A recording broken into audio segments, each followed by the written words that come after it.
बुआ जी स्वर्ण और उनसे मुलाकात हुई।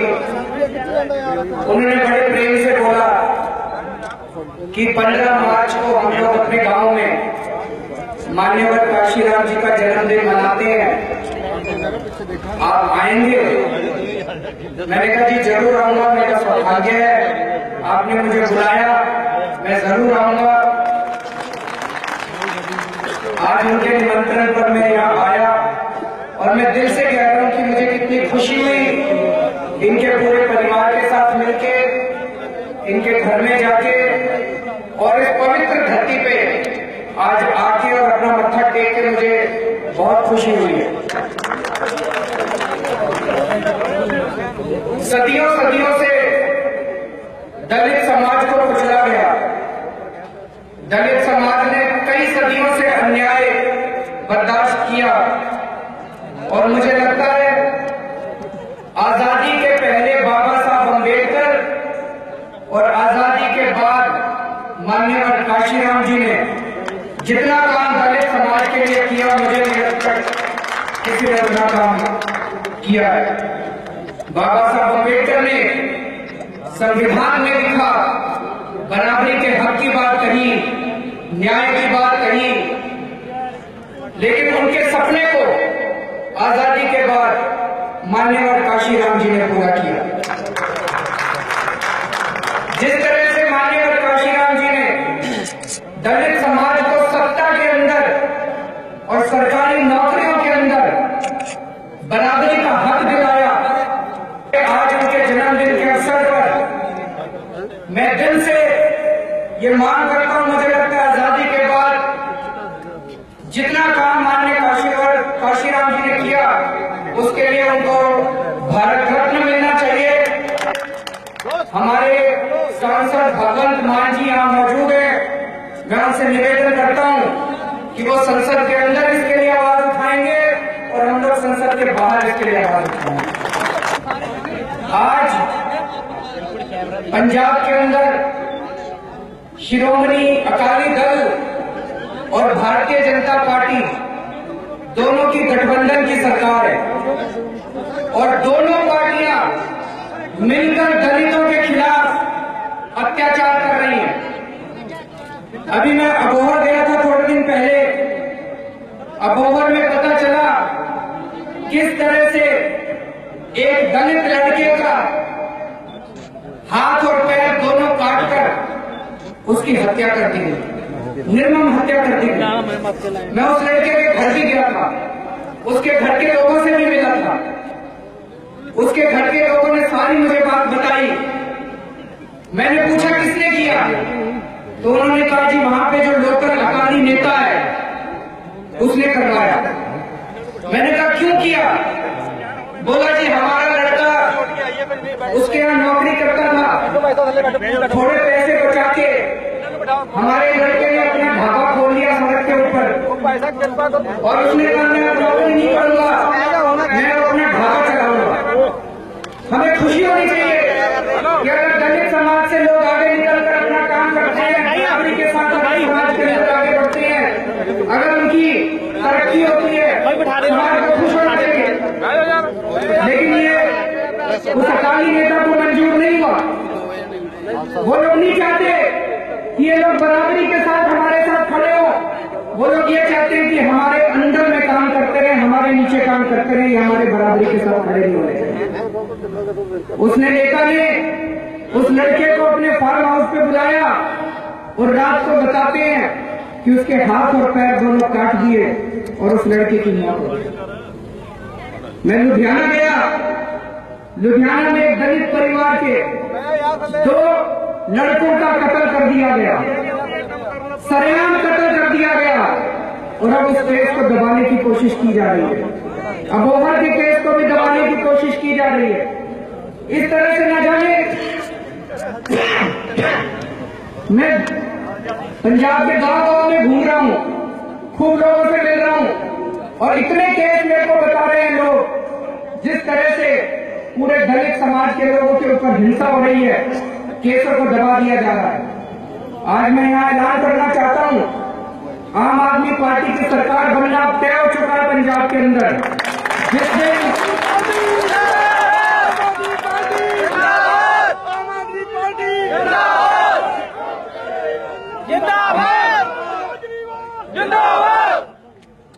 जैसे सरकार बनेगी SIT बनाएंगे, स्पेशल जांच दल बनाएंगे और जितने दलितों के खिलाफ इस तरह के मामले हैं वो अगर बंद भी कर दिए तो दोबारा खुलवाएंगे, दोबारा उनकी जांच करवाएंगे और दलित समाज को न्याय दिलवाएंगे।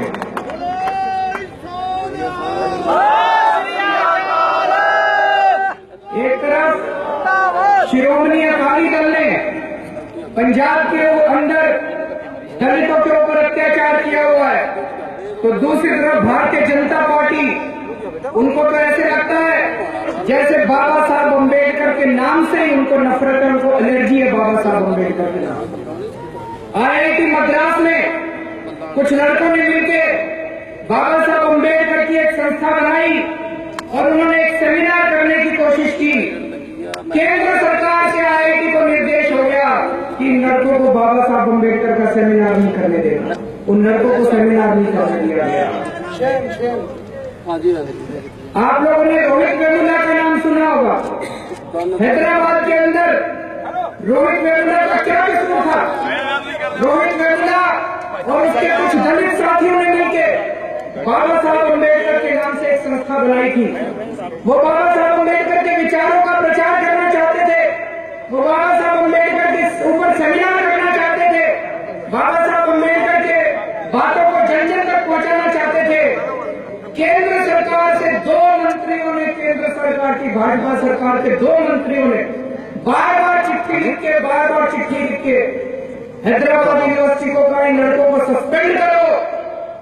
यूनिवर्सिटी ने 5 लड़कों को सस्पेंड कर दिया, 5 के 5 लड़के दलित थे और रोहित वेमुला बार बार चिट्ठी लिख रहा था कि मेरे को सस्पेंड मत करो। मैं बहुत गरीब परिवार से आता हूँ, आपने उसकी चिट्ठी भी पढ़ी होगी, चिट्ठी अखबारों में आई थी। रोहित वेमुला ने मरने के पहले चिट्ठी लिखी कि मेरे को सस्पेंड मत करो। मैं दलित परिवार से हूँ, बहुत गरीब परिवार से हूँ, मेरे पास पढ़ने के भी पैसे नहीं है, मेरे को स्कॉलरशिप मिलती है, स्कॉलरशिप से पढ़ता हूँ, स्कॉलरशिप से कुछ पैसे अपनी माँ को भेजता हूँ, मेरी माँ का गुजारा चलता है। अगर आपने सस्पेंड कर दिया मेरी स्कॉलरशिप खत्म हो जाएगी। उसकी एक बात नहीं सुनी लोगों ने। हार के रोहित वेमुला को सुसाइड आत्महत्या करनी पड़ी दोस्तों। उस आत्महत्या के लिए आज भाजपा की केंद्र सरकार जिम्मेदार है, उनके वो 2 मंत्री जिम्मेदार हैं जिन्होंने बार बार चिट्ठियां लिख के रोहित वेमुला को सस्पेंड कराया और उसे आत्महत्या करने के लिए मजबूर किया। अभी थोड़े दिन पहले मध्य प्रदेश के इंदौर जिले में, शायद इंदौर जिले में बाबा साहब अम्बेडकर का एक सेमिनार चल रहा था। उस सेमिनार के अंदर एक दलित प्रोफेसर विवेक के ऊपर गोली चला दी गई। क्यों? क्योंकि वो बाबा साहब अम्बेडकर का सेमिनार कर रहे थे। और अब RSS वाले कह रहे हैं कि दलितों को जो रिजर्वेशन मिल रहा है उस रिजर्वेशन की पुनर्समीक्षा होनी चाहिए, उसको वापस लिया जाना चाहिए। आज मैं यहाँ से RSS वालों को कहना चाहता हूँ, जब तक हम लोग जिंदा हैं, मजाल जो तुम लोगों ने रिजर्वेशन बंद किया, रिजर्वेशन बंद नहीं होना चाहिए।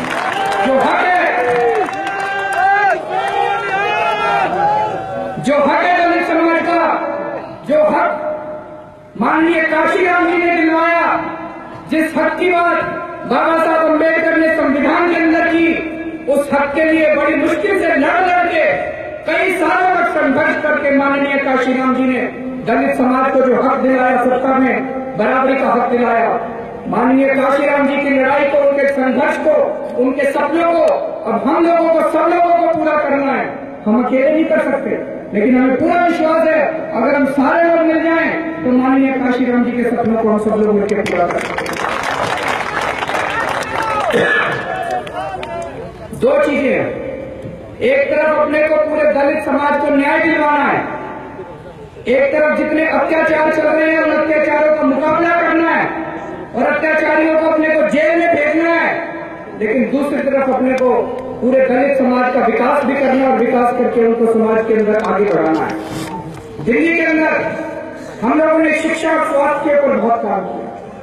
आज दलित समाज के लोग बहुत गरीब हैं, बहुत सारे ऐसे लोग हैं जिनके घर में खाने को पैसे नहीं है, वो अपने बच्चे को बड़े बड़े प्राइवेट स्कूलों में नहीं भेज सकते, वो अपने बच्चों को सरकारी स्कूलों में भेजते हैं। और सरकारी स्कूलों में, मैं पंजाब में भी कुछ सरकारी स्कूलों में गया था, हालत बहुत खराब है पंजाब में भी सरकारी स्कूलों में। दिल्ली में भी जब हमारी सरकार बनी, सरकारी स्कूलों की हालत बहुत खराब थी। मजबूरी में लोग अपने बच्चों को सरकारी स्कूलों में भेजा करते थे।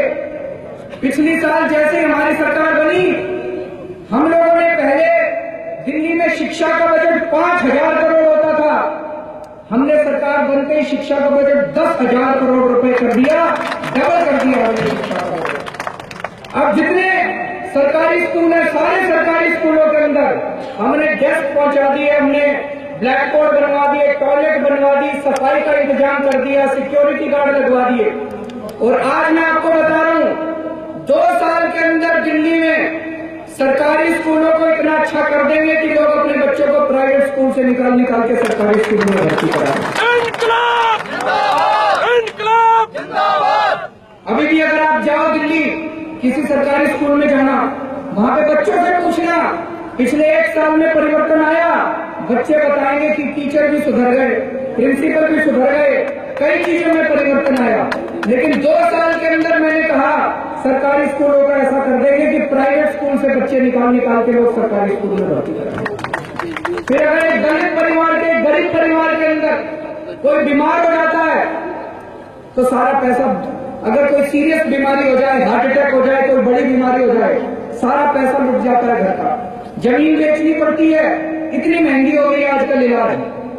दिल्ली के सारे सरकारी अस्पतालों के अंदर हमने सारी दवाइयां मुफ्त कर दी हैं। पहले जब कोई सरकारी अस्पताल में जाता था, डॉक्टर 10 दवाइयां लिखता था, 1 दवाई मिलती थी खिड़की पे, बाकी कहते थे 9 दवाइयां बाहर से ले लो। बाहर इतनी महंगी होती थी दवाइयां। अब अगर आप दिल्ली के किसी भी सरकारी अस्पताल में जाओ, डॉक्टर 10 दवाई लिखता है, 10 की 10 दवाइयां आपको सरकारी अस्पताल के अंदर मिलती है। और अगर कोई दवाई ना दे, मेरे पास तुरंत खबर आती है, मैंने अपने फोन नंबर सारे अस्पतालों में लिखे हुए हैं, वो आदमी तुरंत हमारे यहाँ फोन करता है, उसको हम तुरंत सस्पेंड करते हैं अगर कोई लोगों को दवाई नहीं देता। 500 रुपए की टेबलेट भी अगर है, 2,000 रुपए की भी, कितनी भी महंगी दवाई है, आज गरीब लोगों को सरकारी अस्पतालों में दिल्ली के अंदर दवाइयां मिल रही है। तो दोस्तों, माननीय काशीराम जी का जो सपना था, उस सपने को अपने को पूरा करना है। दलित समाज को बराबरी का हक दिलाना है, उनको न्याय दिलाना है और उनके विकास के लिए अपने को काम करना है। मैं आज इस मंच से, मैंने भी जब मैं बुआ जी से मिला, मैंने घर में भी बोला था, लेकिन आज मैं सार्वजनिक रूप से बुआ जी को, जैसे उन्होंने अपने गांव में, अपने घर में मुझे आमंत्रित किया, मैं बुआ जी को दिल्ली में अपने घर में आमंत्रित करता हूँ, सपरिवार पूरे परिवार के साथ। और मुझे बुआ जी मेरे निमंत्रण को स्वीकार करेंगे।